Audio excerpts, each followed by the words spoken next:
Padre, gracias por la oportunidad que tú nos das de poder estar juntos en medio de la libertad que tenemos de adorarte, de expresarte nuestra adoración, de poder estudiar y meditar en tu palabra. Guíanos en este tiempo, danos entendimiento, danos dirección, que tu palabra no solamente nos ayude a recordar principios, sino también a ver cómo esto se puede aplicar en medio de nuestra vida. Ayúdanos, Señor, a poder ser sensibles a lo que tú tienes que decirnos y en medio de las preocupaciones, de la enfermedad, de las pruebas, en medio del cansancio y del calor también. Ayúdanos a concentrar nuestro corazón en lo que tú quieres hacer en nuestra vida y con nosotros en medio de nuestra iglesia. Te pedimos que tú nos guíes, que tu Espíritu nos hable, que tu palabra, Señor, sea clara para nosotros. En el nombre de Jesús, amén.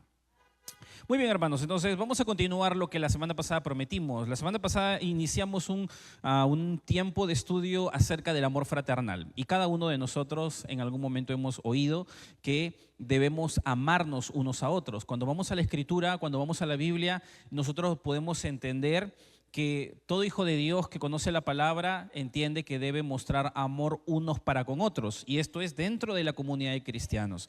Si tú nos visitas por primera vez, estás aquí con nosotros o estás llegando a la iglesia, tienes que saber que la iglesia es una comunidad de amor, no es una comunidad perfecta por si acaso. El amor no significa que siempre estamos sonriendo y a veces se malinterpreta, significa que en realidad a pesar de las diferencias, incluso a pesar de nuestras limitaciones, de ser muy conscientes de nuestros pecados y de que nos vamos a fallar, vamos a procurar nuestro bien. Va a llegar un momento en el que todos nosotros, aquellos que aceptamos a Cristo en nuestro corazón, no todo el mundo, sino todos aquellos que aceptan a Cristo en su corazón, vamos a estar con el corazón transformado delante del Señor, adorándole en su presencia, sin todo aquello que en algún momento generó asperezas entre nosotros o con cualquier otra persona. Porque Dios va a sacar esa parte pecaminosa, pero mientras tanto nosotros hemos sido llamados a poder mostrar esa gracia y ese amor con el que literalmente vamos a vivir en el futuro de manera perfecta. Pero en este tiempo necesitamos ir manejando eso sabiamente. Por esa razón, la semana pasada hablamos acerca de qué tan determinante es ese amor fraternal. Para que una iglesia sea usada, sea fortalecida, pueda crecer y Dios extienda su obra a nivel de toda la iglesia, a nivel de un ministerio, a nivel de un grupo pequeño, de una función específica, necesitamos amor fraternal. Se necesita sana doctrina, se necesita santidad, pero se necesita amor fraternal. Y si eso no se ve, pues simplemente vamos a tener problemas, porque la Biblia nos manda a cuidarlo. La semana pasada hablamos acerca de que el juzgar, de que el usar mal mi boca y mi corazón contra mi hermano o contra cualquier otra persona frente a sus limitaciones, va a generar que el amor fraternal se apague o disminuya y no sea visible. Y por eso titulamos la enseñanza anterior, Cuidando el amor fraternal, porque es parte de nuestra responsabilidad el velar para que eso no suceda. Pero dijimos que hoy día vamos a ver el otro aspecto, la parte positiva, porque esto tiene que ser visto de la manera correcta para que tú comprendas que no se trata solo de evitar conflictos, que no se trata solo de medir mis palabras, que cuando hablamos de amor fraternal no se trata solamente de que esto va por el que tiene lengua de cuchillo. No, esto va mucho más allá. Esto es mucho más amplio y nos compete a todos, de hecho. Y la mejor forma de ejemplificarlo es algo que hacemos en los campamentos. ¿Cuántos han ido a un campamento de damas, de varones, de niños, de jóvenes? ¿Quién? Alza tu mano, a ver, repito nomás, para tener una noción de cuántos han ido a un campamento. ¿Nunca has ido ¿Varios no han ido a este campamento? O está bien, varios han ido, pero varios no han ido. Deberían ir a un campamento, es verdad, no saben lo que se están perdiendo. Pero en los campamentos tenemos una práctica muy interesante, muy bonita, que sucede los jueves en la noche. ¿Qué hay? Cena, dicen algunos, ¿no?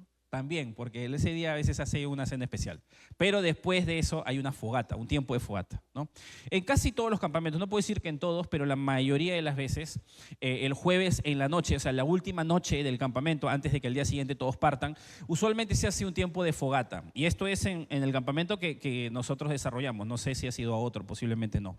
Pero nosotros usualmente en los campamentos de la misión tenemos el jueves en la noche un tiempo de fogata. Es un tiempo bonito donde estamos reunidos todos los del campamento. Se lleva una guitarra, quizás uno que otro instrumento y se cantan alabanzas, se dan pequeñas meditaciones, pero sobre todo lo hermoso de ese tiempo es que salen personas de todo el grupo del campamento que cuentan sus testimonios.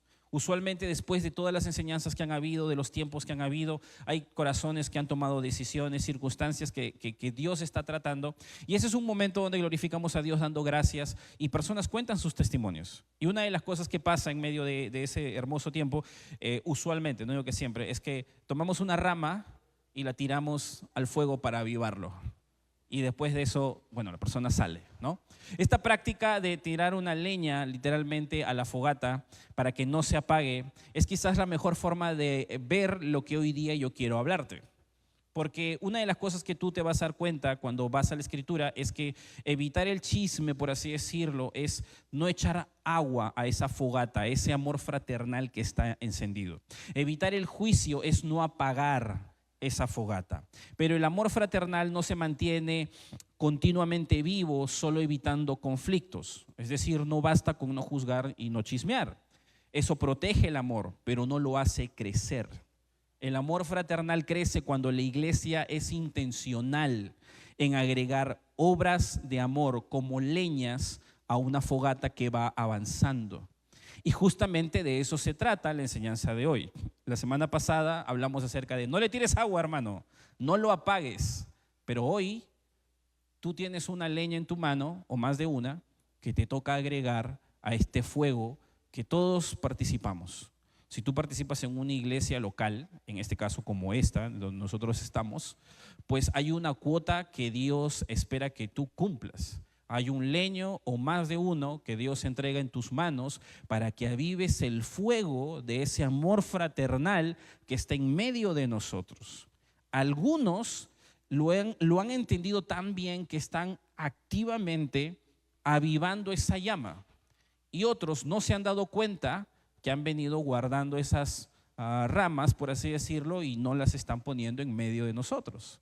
Nosotros hemos sido llamados no solo a cuidar el amor fraternal. Pablo le decía a la iglesia de Tesalónica que eran un ejemplo, pero les decía que espero que abunden más y más en amor fraternal. Y estas son obras de amor que la Biblia nos manda a practicar. Y por esa razón hoy día vamos a ver algunas de estas prácticas. Yo le pedí a una IA y también busqué en internet de qué diferentes maneras podemos mostrar amor fraternal en medio de nosotros. Y me salió literalmente una lista de más de 50 formas. O sea, es decirte, hay un montón de maneras en las que tú y yo podemos mostrarnos amor. Y de muchas formas, hay muchas maneras en las que yo podría de alguna manera atender a ciertas necesidades tuyas, y tú hacia mí o entre nosotros en general. Porque en realidad para esto podríamos imaginar muchas formas, como lo habíamos dicho. Sin embargo, yo quiero centrarme en tres cosas muy puntuales que de algunas maneras específicas van a promover, tres matrices evidentes que van a promover el amor fraternal en medio de nosotros. Y por esa razón es que yo quiero pedirte que hoy me acompañes no solo a un texto de la Biblia, sino a varios. De hecho, vamos a estudiar tres, donde vamos a ir desglosando algunos de los principios que están en estos versículos, ya que en la Biblia vamos a encontrar muchas formas de hacer ello. Y por esa razón es que hoy quiero pedirte que vayas al primer texto, que está en Gálatas capítulo 5, versículo 13. Por favor, vamos a nuestras Biblias a ese texto, ya que no lo tengo en la proyección, te lo voy a poner ahí nomás, lo vas a leer, pero después de eso vamos a seguir analizándolo y por esa razón te pido que tú puedas leerlo conmigo. Gálatas capítulo 5, versículo 13. Gálatas capítulo 5, versículo 13. Dice así. ¿Ya? Gálatas capítulo 5, versículo 13. ¿Listos? ¿Ya estamos?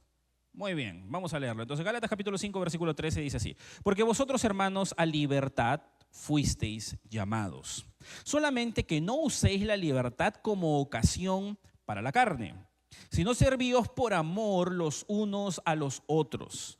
Porque toda la ley en esta sola palabra se cumple: amarás a tu prójimo como a ti mismo. Pero si os mordéis y os coméis unos a otros, mirad que también no os consumáis unos a otros. Solamente hasta ahí. Este texto se parece mucho a lo que la semana pasada hablamos, pero tiene una connotación un poquito especial y por esa razón lo he traído en este momento. Cuando tú lees este texto, básicamente se nos habla de cómo podemos amarnos unos a otros. Y la primera forma que posiblemente de manera macro, intencional, va a ayudarnos a ir más allá, es cuando nosotros nos servimos unos a otros. Yo entiendo que la mayoría de las veces cuando hablamos de servicio, nosotros nos referimos a la estructura ministerial que usualmente conocemos. Es decir, hablamos de un departamento de la iglesia que trabaja con niños, con jóvenes, con adultos en la alabanza, en la parte técnica, en los sugieres. Hay diferentes lugares que de alguna u otra forma van a jugar ese espacio, ese papel. Y no está mal, sin embargo, a la luz de la Escritura vamos a ver que esto es mucho más amplio. Y la mejor forma de entenderlo es que yo tengo que comprender estas palabras dentro del contexto en donde están. Porque tengo que saber que en la época de Pablo, en la época de Jesús, en estos tiempos bíblicos del Nuevo Testamento, la iglesia no usaba de las mismas formas que ahora, en nuestros tiempos. Es decir, los ministerios no son los mismos y por esa razón es importante hacer esa diferencia. Hay que entender un poquito el contexto en qué momento Pablo está hablando para que eso lo podamos comprender de mejor forma. Lo primero que tú tienes que saber es que en la época de Pablo, Pablo va a escribir esta carta con una intención muy particular. Lo que sucedió en aquel entonces es muy diferente en este momento. Pablo va a escribir la carta de Gálatas no con una pluma muy suave, de hecho lo va a escribir con bastante molestia. La mayoría de la gente piensa que la carta que se escribió a la iglesia de Corintios es una carta muy dura y con bastante llamadas de atención, y eso es cierto en cierto contexto. Sin embargo, la realidad es que la carta de Gálatas es la carta que más dura Pablo escribe. Si tú la lees de principio a fin, te vas a dar cuenta que la carta a los Gálatas es una carta que literalmente Pablo les llama la atención y casi termina Pablo de escribir molesto. Si tú lo lees de principio a fin, lo vas a ver. Y la razón es sencilla, es que ellos estaban denigrando la cruz de Jesús. Ellos no estaban haciendo simplemente de errores garrafales, pecados particulares en su vida, es que ellos estaban menospreciando la cruz de Jesús. ¿Por qué? Porque algunas personas que habían sido cristianos desde el principio, siendo judíos, ellos habían aceptado a Cristo, habían entendido que Jesús es el Mesías, pero entendían en su cabeza que previamente ellos se habían comportado como judíos, se habían circuncidado, habían guardado la ley, y cuando de pronto el evangelio llega a personas que no son judías, ellos comienzan a razonar y sin conocimiento correcto de la palabra comienzan a decir, ellos son gentiles, que bien que crean en Jesús, pero primero se tienen que circuncidar y tienen que guardar la ley también. De tal forma que estando ahí de recién pueden alcanzar a Jesús. Y Pablo escribe esta carta para decirle a estas personas que no se confundan, porque dentro de esta iglesia, de hecho no era solo una, eran varias pequeñas casas que estaban ahí, en donde había varias personas, estaban comenzando a enseñar que Pablo estaba errado y al mismo tiempo se estaban dividiendo y se estaban peleando diciendo que Cristo no era suficiente. Y aquí había un problema serio, por eso Pablo está muy molesto, Pablo está bastante serio y Pablo va a hablar de una manera tan dura que básicamente les dice, ojalá ellos se mutilen, no ustedes, ¿no? Por la circuncisión. Y en medio de sus palabras, él va a hablar acerca de esta división. Él va a decir en ese contexto, porque vosotros, hermanos, a libertad fuisteis llamados, porque ahora en Cristo nuestros pecados han sido perdonados. Cuando tú aceptas a Cristo en tu corazón, tus pecados pasados, tus pecados presentes y tus pecados futuros. ¿Cómo, hermano? Sí, los futuros también. Sí, todos han sido perdonados. ¿Eso significa que entonces yo puedo vivir como quiero? No, porque de eso justo trata la carta. La carta no trata de que tú eres libre y puedes hacer lo que quieres. No. Nosotros hemos sido libertados con un mayor alcance de vida. Nosotros hemos sido liberados del poder del pecado. Y ahora tenemos la posibilidad de ser salvados en el futuro delante del Señor de la condenación, y somos libres de intentar lograr por nuestras fuerzas alcanzar a Dios. Somos libres de cumplir todo el sistema religioso que los judíos tenían que cumplir en la ley, que terminó de producir egoísmo, orgullo y culpa. Porque esto es lo que terminó de producir la ley. De ahí se levantaron los fariseos, los saduceos, y tú sabes cómo terminaron ellos. En medio de todo esta trifulca, la iglesia había comenzado a dividirse y tener problemas. Yo no me imagino cómo habrá sido, pero en medio de lo que tú lees en este versículo, te vas a dar cuenta que Pablo no solamente está corrigiendo las cosas, la sana doctrina como debe ser, sino está diciendo, hey, dejen de dividirse, dejen de tener problemas internos, porque él les va a decir al final, porque toda la ley en esta sola palabra se cumple, amarás a tu prójimo como a ti mismo, y de esto consiste ser hijo de Dios, vivir guardando los mandamientos de Dios. Pero si os mordéis y os comáis unos a otros, mirad que también también no os consumáis unos a otros. Parece que en esta iglesia no solo habían tenido estas diferencias, sino que algunos estaban con Pablo, otros estaban con los otros maestros que estaban enseñando cosas torcidas, y por ahí alguien estaba enseñando y diciendo cosas y posiblemente se estaban mandando indirectas. No lo sabemos, pero lo que sí sabemos muy bien es que acá habían problemas, había división, y Pablo les tiene que decir: ¡hey, calma! No estamos en Cristo para actuar como gente que se divide en el mundo. No, estamos en Cristo para vivir unidos y de hecho para poder mostrarnos amor unos para con otros. Y en medio de esas palabras, Pablo dice lo siguiente, en este versículo que acabas tú de leer, ¿no? En Gálatas 5:13, dice: si no servíos por amor los unos a los otros. Servíos por amor los unos a los otros. Lo interesante de esta parte es que en el original esto no está escrito de esta forma. Aquí pareciera que está diciendo: hermano, en lo posible, cuando tú veas a alguien en necesidad, sírvele, ¿no? Ayúdale, dale, ¿no? Si Dios pone a alguien en la iglesia que tiene alguna limitación, algún problema, apóyalo, ¿no? Y eso está bien, porque eso es cierto. Pero aquí hay palabras que no están muy claras en el español, porque la traducción literal, que es un poquito cruda, no tan fácil de poder entender, pero que lo vas a comprender con que yo lo lea ahorita, es un poco más avesada, por así decirlo. Porque dice así la traducción literal: a través del amor estén sirviendo, esclavizados unos a otros. Eso es lo que dice realmente. Es como que dar a entender que a través del amor que se supone todos vivimos, que se supone todos hemos sido llamados a amar y cumplir como un mandamiento, estemos sirviendo unos a otros, esclavizados unos a otros. Lo interesante de esta parte es que no está escrito solamente como verbo, sino como sustantivo. Y esto significa una cosa muy puntual, que Pablo está intentando decirte a ti que cuando tú vienes a la iglesia y eres parte de una iglesia, cuando tú entras en la comunidad de creyentes, tú te veas a sí mismo como esclavo de los demás. ¿Cómo?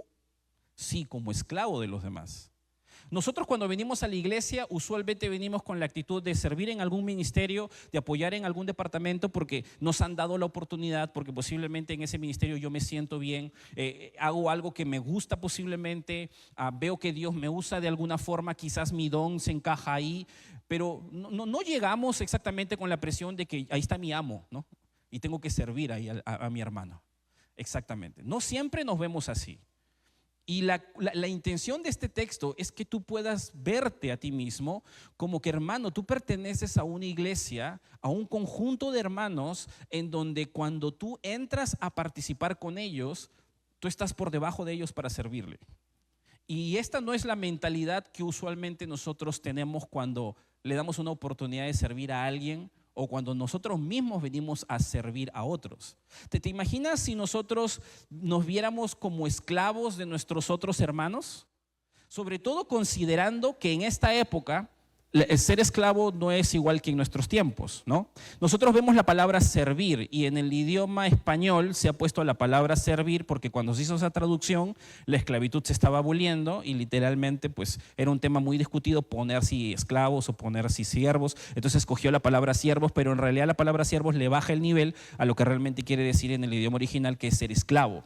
En nuestros tiempos nosotros no andamos viendo esclavos en la calle, ¿no? O sea, de esa misma forma no. Puede ser de manera etérea, pero no de esa forma. En la época de Pablo sí. Y en este momento Pablo les está diciendo: considérate a ti mismo de esa manera. Es un poco irónico lo que Pablo quiere decir, porque cuando tú lees toda esta porción te vas a dar cuenta que Pablo está como que dándonos a entender algo en toda la carta. Es que antes éramos esclavos del pecado, egoístas y centrados en nosotros, y no en Dios ni no en nadie más muchas veces, pero ahora somos libres para escoger ser esclavos y servir a otros. Y esto es lo que Pablo quiere decirnos. Esa es la actitud con la que nosotros debemos ver nuestro servicio a los demás y nuestra participación en medio de la iglesia. Ahora, yo pienso de esta manera porque si nosotros nos viéramos como esclavos a los demás de esta forma y cuando entramos a este lugar o cuando nos reunimos con otros cristianos nos viéramos como esclavos unos de otros, quizás nuestra actitud sería muy diferente cuando nos hacemos ciertas preguntas.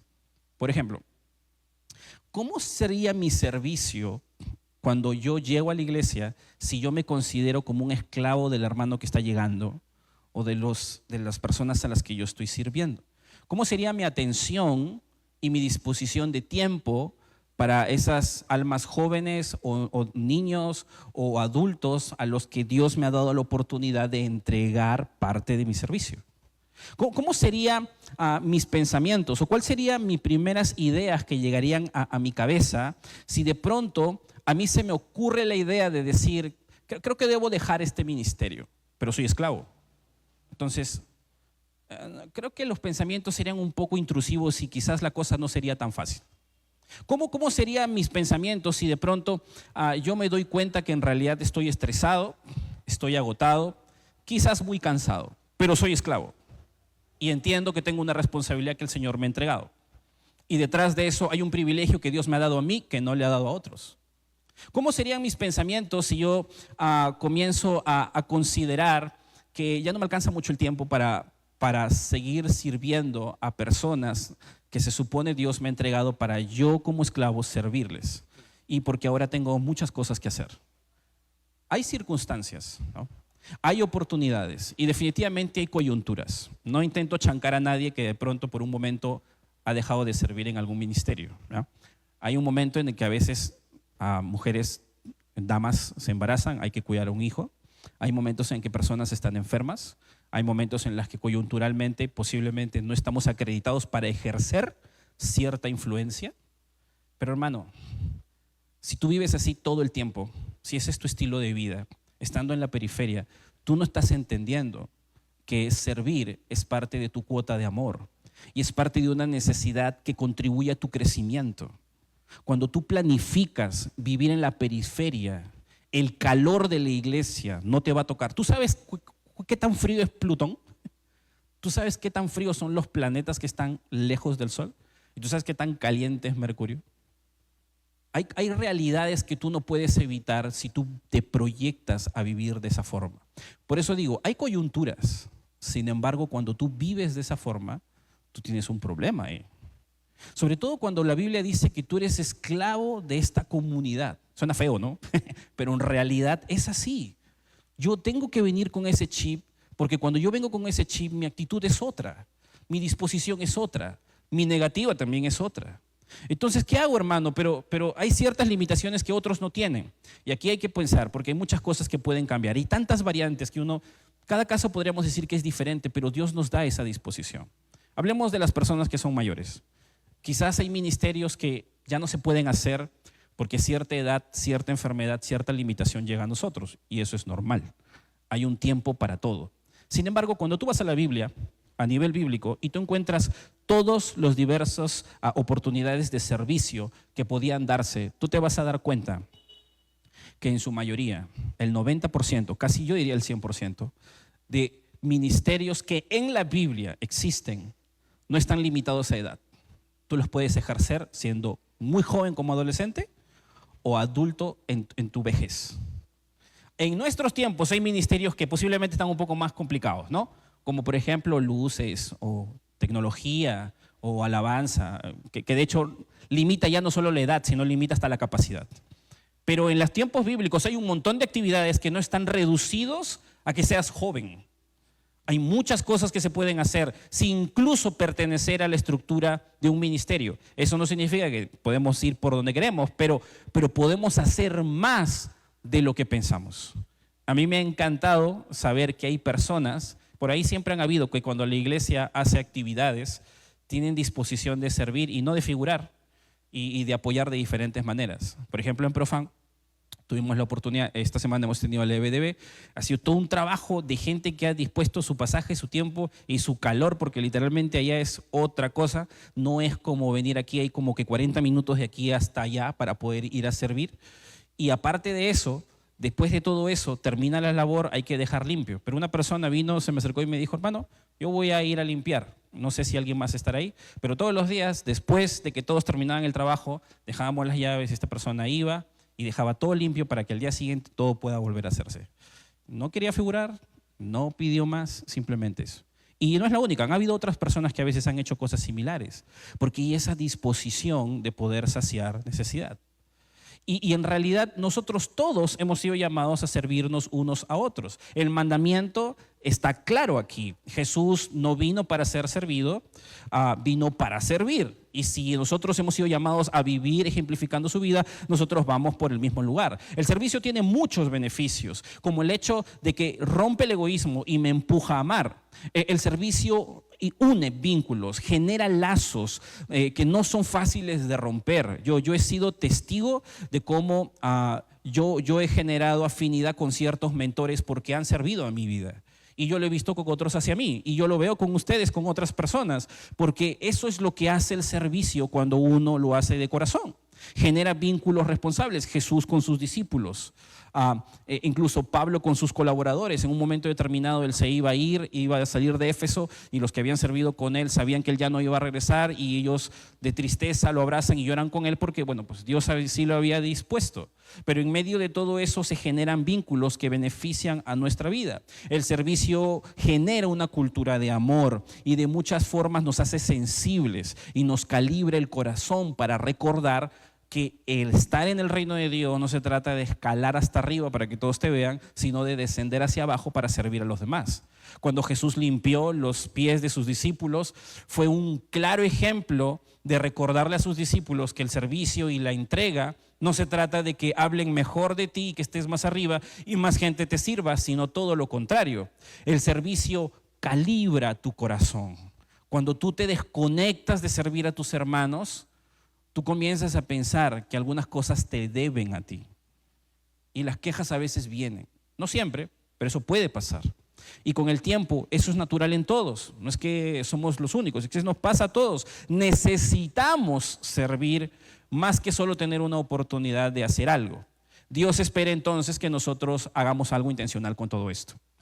Por esa razón, ¿qué debemos hacer? ¿Puede entender esto? Bueno, hay que servir, hermano. Hay que servir. Y eso significa que si ya estás involucrado en alguna parte, genial, lo estás cumpliendo muy bien. Pero a veces no se puede ir a cierto ritmo por diferentes circunstancias, por coyunturas. Y una cosa es una coyuntura temporal y otra cosa es que yo viva así planificadamente todo el tiempo. Es por eso que yo sé que hay casos y casos. A veces venimos a Cristo con una vida demasiado amarrada, con deudas, con un negocio que exige demasiado de mí, con una familia tan numerosa que pues parezco Israel, ¿no? Y cosas que uno ya no puede controlar. Pero te puedo asegurar que Dios no solamente nos hace dispuestos, yo lo he visto a lo largo de los años, Dios también nos hace disponibles. Cuando tú haces lo que Dios te pide, no solamente Dios te pone la carga, también abre las puertas. Pero esto es cuando tú comienzas a alinear tu vida, cuando tú pones a Dios en primer lugar. Hermano, pues tú no sabes mi agenda, tú no sabes todo lo que tengo que pagar. Hermano, si yo no lo sé, yo estoy seguro, ni siquiera tengo una solución. No me pidas ni consejería porque no sé qué vas a hacer. Pero yo sí te puedo asegurar que si Dios te ha pedido a ti que te involucres en su obra para servir a tus hermanos, Él te va a dar una solución. Él sabe cómo está enredado todo ese tallarín y cómo ir sacándolo. Yo no lo sé. Quizás podemos conversar, te puedo dar un consejo, una orientación, pero yo creo que si tú confías en Dios, Dios te va a abrir las puertas para diligentemente hacer.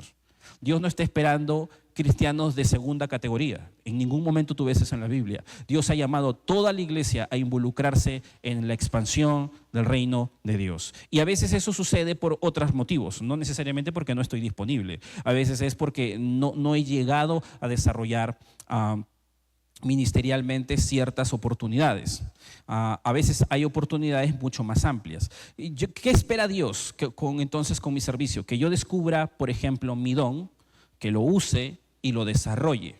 Que yo esté interesado en descubrir mi don, que yo esté interesado en usar mi don y que yo esté interesado en desarrollar mi don espiritual. Cuando hablamos de los dones espirituales, uno tiene que entender de manera clara esto, porque si no sabes, vamos a recordar que la Biblia dice que cuando tú aceptas a Cristo en tu corazón, el Espíritu Santo viene a morar dentro de ti y Dios te da a ti al menos una capacidad que Dios espera que tú repartas a los otros creyentes. Por eso, mi hermano, tú no puedes saltar de iglesia en iglesia, nadie crece si no echa raíces, porque es esa iglesia la que te va a ayudar a ti a reconocer cuál es tu don.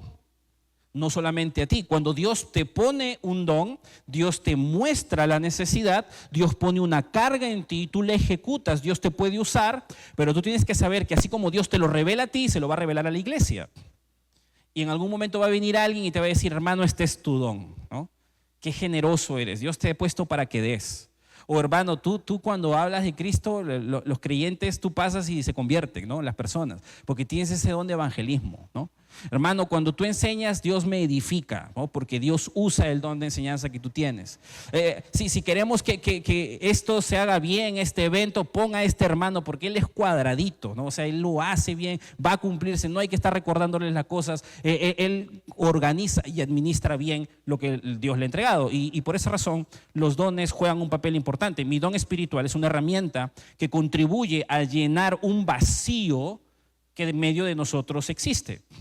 Y que Dios ha dispuesto a entregándotelo a ti para que lo ejecutes en medio de nosotros. Por esa razón, tú tienes que preguntarte, ¿cuál es tu don? Tú no puedes pasar toda tu vida cristiana ignorándolo, pensando que porque ya hay un maestro, porque ya hay un evangelista, que porque ya hay un ministerio o hay una estructura, ya está.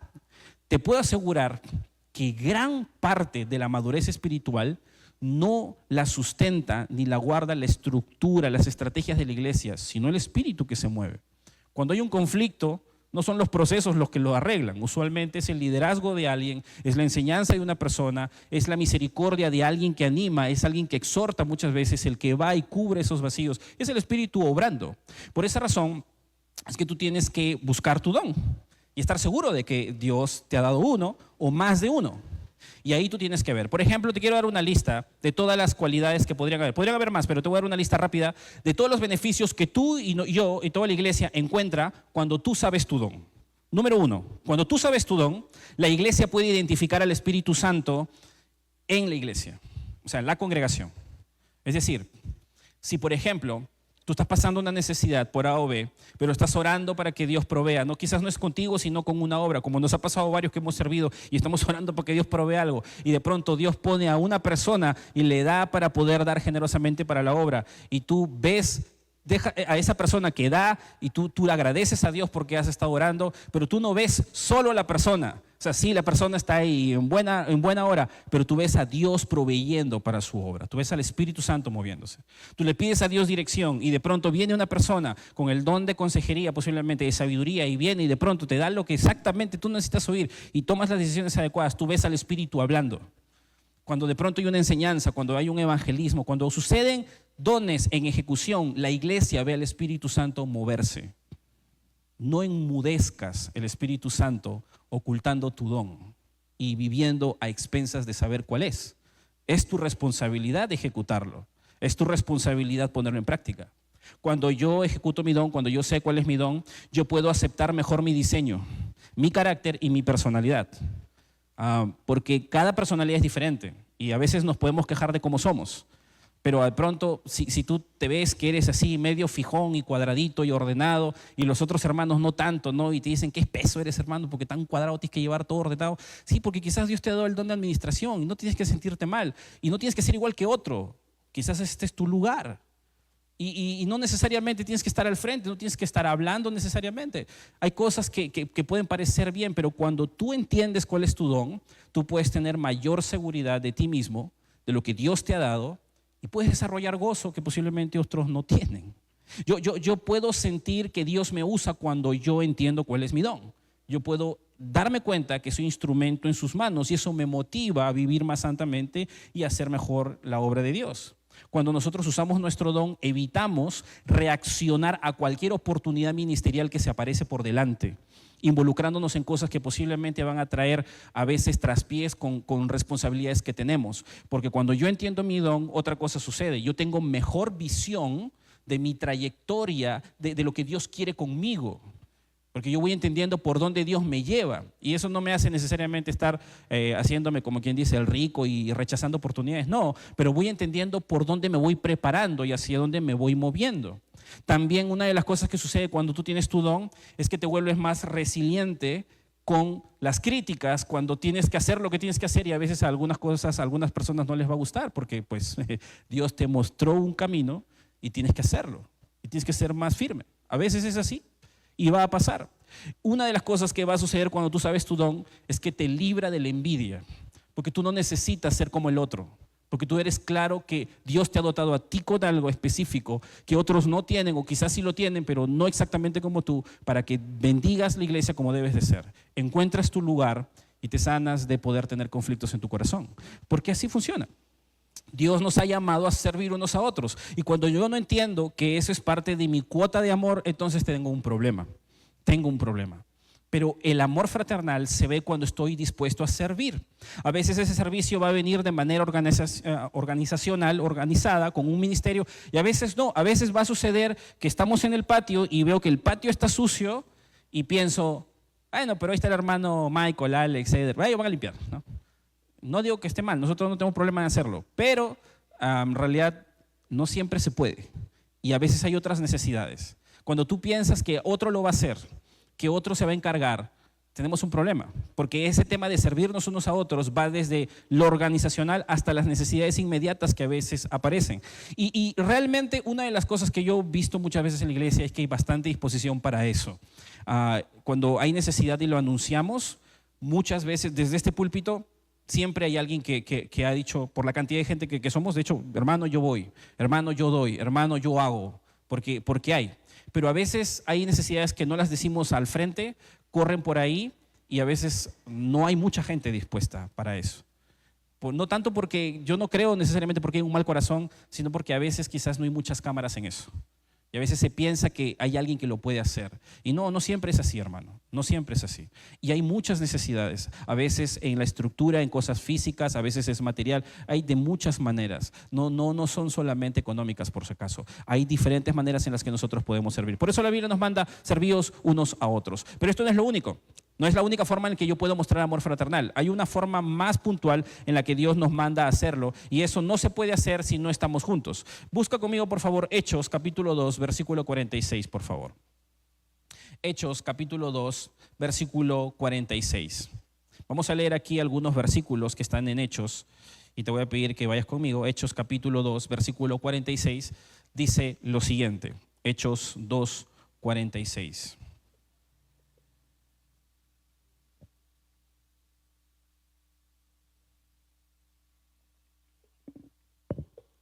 Hechos 2:46, dice así: y perseverando cada día, unánimes en el templo y partiendo el pan en las casas, comían juntos con alegría, con alegría y sencillez de corazón. Cuando nosotros leemos esta porción, dice que la participación de la iglesia no era esporádica, no era dominguera, por así decirlo, no era de domingo a domingo, era cada día. Capítulo 5, versículo 42, mira qué dice, capítulo 5, versículo 42. Y todos los días en el templo y por las casas no cesaban de enseñar y predicar a Jesucristo. Todos los días. Mira, aquí yo quiero aclarar algunas cosas. Hay iglesias de diferentes denominaciones que todos los días tienen culto, usualmente haciendo alusión a este versículo. No creo que necesariamente esté mal, pero yo sí creo que no es sabio. Y lo digo por ciertos motivos. Esa es la razón por la que nosotros no tenemos culto todos los domingos. ¿Por qué? Porque tú tienes una familia que atender, tú tienes un trabajo que desarrollar. Hay un tráfico en Lima que es horrible, no, nadie se teletransporta. Cuando se invente esa máquina, entonces posiblemente muchas cosas se alivien, pero eso no es la verdad, esa no es la realidad. Hay circunstancias que tú y yo necesitamos manejar fuera de este entorno. Hay un mundo que alcanzar y hay personas muchas veces que visitar sin Cristo, que poder evangelizar. Y eso no está dentro de las cuatro paredes de la iglesia. Tenemos una necesidad de estar juntos definitivamente, pero no de vivir pegados todo el tiempo. Sin embargo, necesitamos ser conscientes que aquí hay un medio. Yo no puedo pretender que voy a poder mostrar amor a mi hermano si solamente lo veo el día domingo o si solamente lo veo el día sábado. Ojo, hay coyunturas, hay circunstancias. Otra cosa es que yo planifique mi vida de esa forma y piense que así va a estar bien. No está bien, no es correcto, no es sabio. En algún momento lo vas a ver. Yo sé por años de trabajar en el ministerio, y los pastores, los líderes más viejos saben también, que muchas personas pueden entrar por esta puerta y pueden entender el evangelio y van a comenzar a buscar al Señor y van a comenzar a ver, pero no tienen el corazón correcto que los afirme en Cristo. Y en algunos casos no van a irse en un mes, en 2 meses, en 3 meses. A veces van a ser 5 años, 6 años, para que lo apremiante de ser discípulo los llegue a probar su compromiso y luego tiren la toalla y terminan fuera de la fe. Posiblemente después de años en otra iglesia vuelvan a acercarse al Señor porque el evangelio ha sido sembrado. Pero si tú tienes menos de 5 o 6 años en la fe, tienes que considerar que tú por tener esos años no eres necesariamente fuerte. Así tengas 20 o 15, tampoco. Tú tienes que considerar que tú tienes que permanecer firme y ser fortalecido. Y eso se logra no solamente viniendo el domingo. Tu crecimiento no se puede dar de esa forma.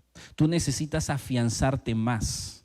Y es por esa razón que en el contexto de la Biblia, en una realidad muy distinta, ellos podían estar día a día juntos.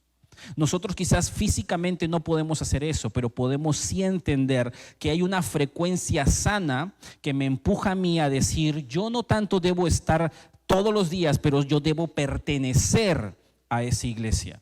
Hay una vida compartida que se mostraba en la dinámica de vida de estas personas. Sus prioridades habían sido reformuladas. Su dispersión de tiempo había sido reenfocada.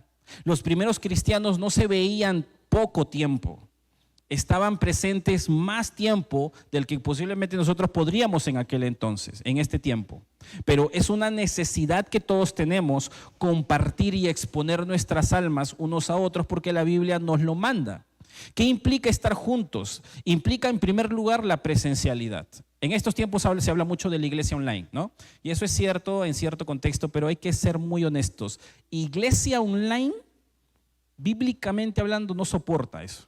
O sea, eso puede ser influencia. Podemos bendecir desde lejos. Posiblemente por una extensión que tú no puedas estar, por una enfermedad, puede manejarse, pero eso no es iglesia, bíblicamente hablando. Porque teológicamente hablando, la Biblia implica estar presente en cuerpo, no solo en corazón y oración. Pablo escribió cartas, usó todos los medios tecnológicos a su mano para poder bendecir la vida de otras personas, pero él más de una vez dice, yo necesito estar en medio de ustedes, yo necesito bendecirlos y ustedes bendecirme.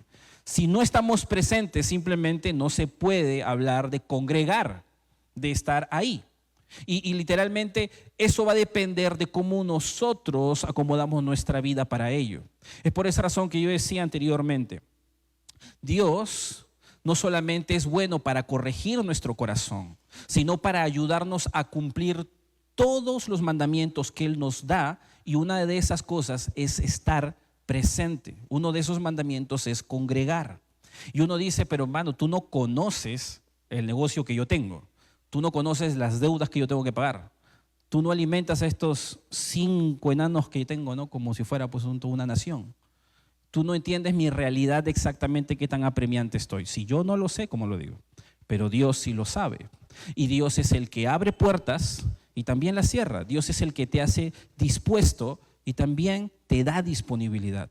Yo he visto a jóvenes servir en la iglesia y ver cómo sus otros hermanos en la fe abandonan la iglesia porque quieren entrar a la universidad. Y yo he visto más de uno, que están aquí presentes algunos, orar para que Dios les provea un trabajo y su ingreso en la universidad y no dejar de servir. Y lo han logrado y están sirviendo y son líderes en la iglesia.